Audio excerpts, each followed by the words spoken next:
पर आपसे एक बात कहें, जहां ज्यादा स्वागत सम्मान हो वहां कम ही जाना चाहिए। कुछ लोग को देखा है महाराज, नई नई ससुराल है, हर हफ्ते पहुंचे पड़े हैं। अब बेचारे ससुराल वाले हर हफ्ते व्यवस्था करें, और अभी नया नया विवाह हुआ है तो दामाद जी को तो 3-4 प्रकार की सब्जी चाहिए ही। गर्मी के दिन में पहुंचे तो महाराज एसी की भी व्यवस्था करनी पड़ती है, और जैसे 2 साल बीता एसी खत्म, पंखा पे आ गए, और जैसे 4-5 साल बीत जाए पंखा वो खत्म हो जाता है, फिर गर्मी के दिन में नीचे ही लेट लो। इसलिए अपना सम्मान बचा के रखिए।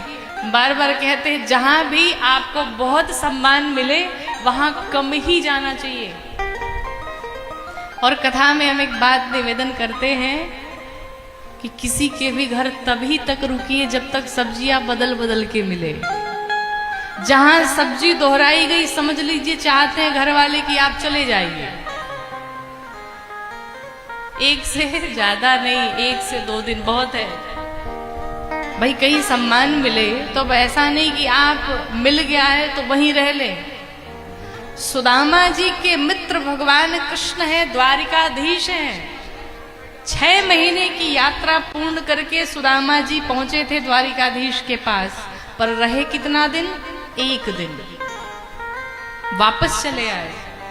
दूसरा कोई होता तो हमारा मित्र इतनी सेवा कर रहे, चलो 1 हफ्ते 10 दिन यहीं रह जाते हैं, इतनी मेहनत करके आए। पर ऐसा नहीं। अब ऐसा समय न आए कि लोग अपमानित करने लगे, जो सम्मान बचा है वो भी समाप्त हो जाए। एक बार एक कोई रिश्तेदार किसी व्यक्ति के घर पे अपने रिश्तेदारी में पहुंचा। 1 दिन रुका, 2 दिन रुका, 3 दिन रुका, बड़ा स्वागत हुआ, खूब सम्मान हुआ। जब 3-4 दिन बीत गए तो घर वाले परेशान हो गए कि मेहमान जी जाएंगे कब। पर मेहमान जी जाने को तैयार नहीं है।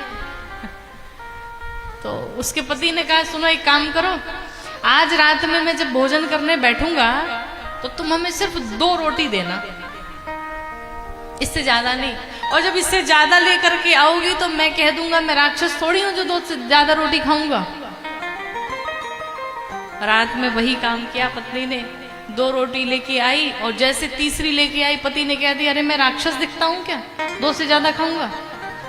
अब बगल में मेहमान जी सोचे कि अगर हमने 3 ले लिया मतलब हम ही राक्षस बन जाएंगे।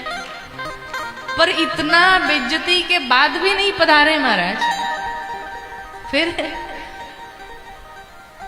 पति पत्नी ने मिलकर उपाय किया, क्या? आपस में झगड़ गए। अब जब आपस में झगड़ा कर लिए, पति ने लगाया पत्नी को 1 थप्पड़। पत्नी जोर जोर से रोने लगी, कहा अब मैं यहाँ नहीं रुकूंगी, अब मैं चली जाऊंगी अपने पिता के घर पे, रहना तुम। पति ने कहा मैं भी यहाँ नहीं रुकने वाला, मैं भी चला जाऊंगा। दोनों आपस में झगड़ा कर बैठे। तो अब मेहमान जी सोचे कि अब लगता है कि भोजन वोजन नहीं मिलेगा, अब यहाँ से चलना चाहिए। सो अपनी पैकिंग वैकिंग करी और धीरे से निकलने लगे। जब निकल गए तो पति ने पत्नी से कहा ये बताओ तुम रो क्यों रही थी, हम तो तुमको झूठ मूठ में मार दिए थे। तो पत्नी ने कहा हम कौन सा सही रो रहे थे, हम भी झूठ मूठ में ही रो रहे थे। तो बाहर से मेहमान जी बैग लेके आ गए, हम कौन सा सही जा रहे थे, हम भी झूठा ही जा रहे थे। ऐसे मेहमान जी न बन करके जाइए किसी के यहाँ। जहां बहुत सम्मान मिले वहां पर कम जाना चाहिए, प्रेम बना रहता है।